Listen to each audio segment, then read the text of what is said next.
Imagine walking down the street you grew up on. The same sidewalk, the same balconies, the same corner cafe, but almost nobody around you actually lives there anymore. The grocery store is gone. The tailor is gone. The neighbors you wave to every morning are gone. In their place are rolling suitcases, lock boxes on every door, and people asking for directions in a language you don't speak. This didn't happen overnight, and it didn't happen by accident. Over the past 10 years, Athens didn't just become a tourist hotspot, it quietly turned into something else entirely.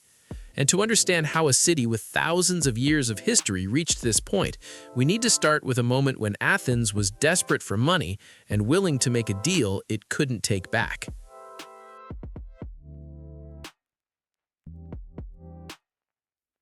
Chapter 1. Athens after the crash. In 2013, Athens was still bleeding.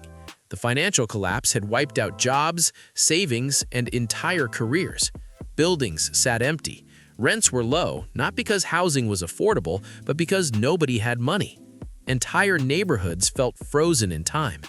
That's when short-term rentals started to look like a lifeline. At first, it felt harmless. A spare room here, an empty apartment there. Locals could finally earn in euros again. Tourists got cheaper stays, and the city felt alive. But something subtle was happening under the surface, because once people realized how much more money a short-term guest paid compared to a local tenant, the math became impossible to ignore.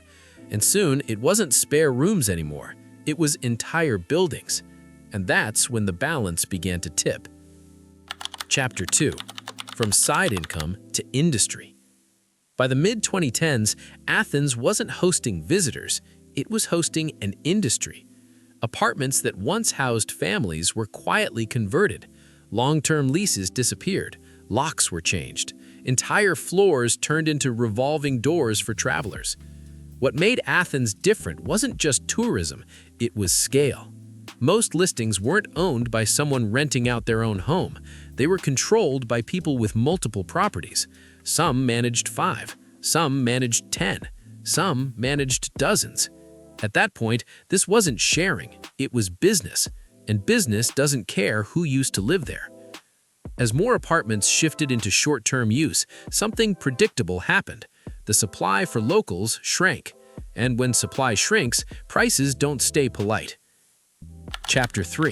When rent stops making sense.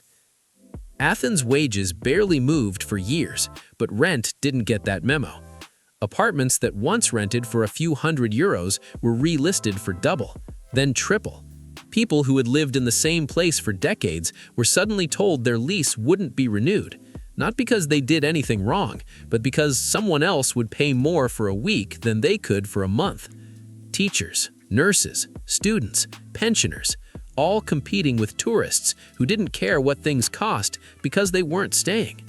Finding a place near work became impossible, so people moved farther out, then farther. Commutes grew, communities fractured, and while the city looked busier than ever, fewer Athenians could afford to actually live in it. But housing pressure was only part of the story, because foreign money was about to accelerate everything. 4. The golden visa effect.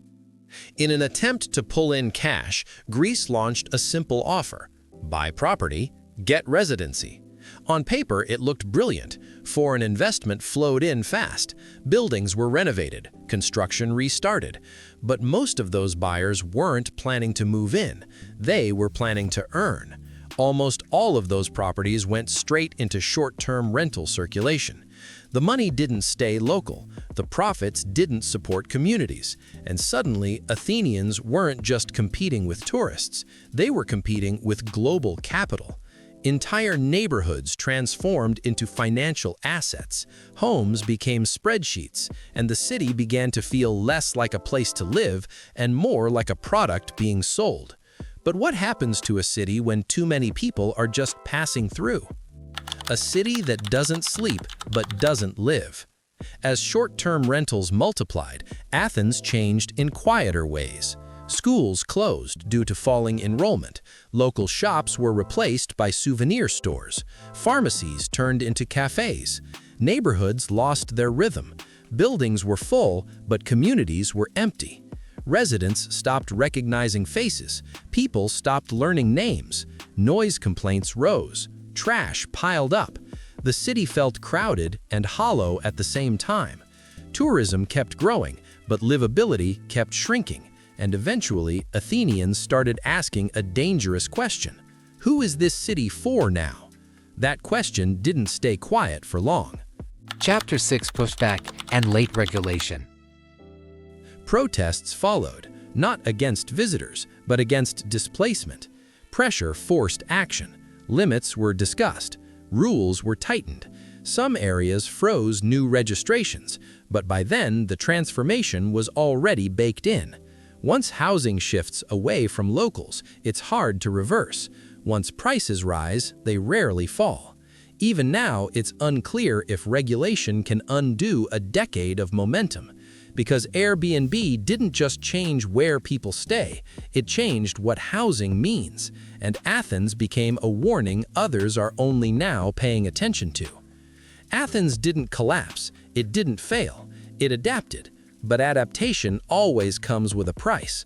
Over 10 years, homes quietly turned into investments, streets turned into transit zones, neighborhoods turned into backdrops.